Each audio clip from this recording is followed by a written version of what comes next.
Hi everyone, assalamualaikum. So, for today's video, gagawa tayo ng shrimps recipe or garlic shrimps. So, ito nga, maraming nasa sa inyo yun pala guys, kung lalagyan nyo siya ng red chili powder. Kung ayaw nyo, wag na lang. Kung hindi mahilig sa spicy.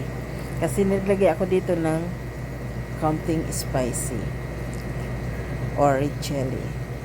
So yes, ito nga, mag-start na tayo. Ito guys, naglagay ako ng 2 tablespoon ng oil at saka 1 tablespoon na garlic, ginger. Ayun, shredded yun, isusutil lang natin. At saka nilagay ko na yung marinated shrimps. Yung shrimps guys, ang marinate na ito, yung nilagyan ko ng red chili powder at saka black pepper and salt. At naglagay din ako ng counting cajun powder. Optional lang yun. So, ito, isusuti lang natin hanggang sa maluto yung shrimps. At yes, naglagay pala ako ng a tablespoon of brown sugar. Pero optional lang yun guys. Kung ayaw nyo, kahit hindi na.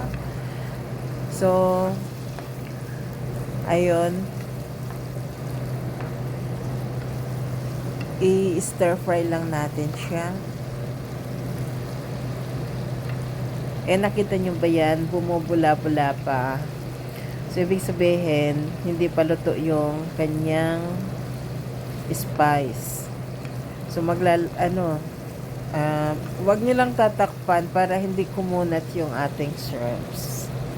Yan, halo-halo lang natin at madali lang. Ayun guys, tapos na. Sana nag-enjoy kayo. Napaka-sarap na ito. Yes, promise, napakasarap.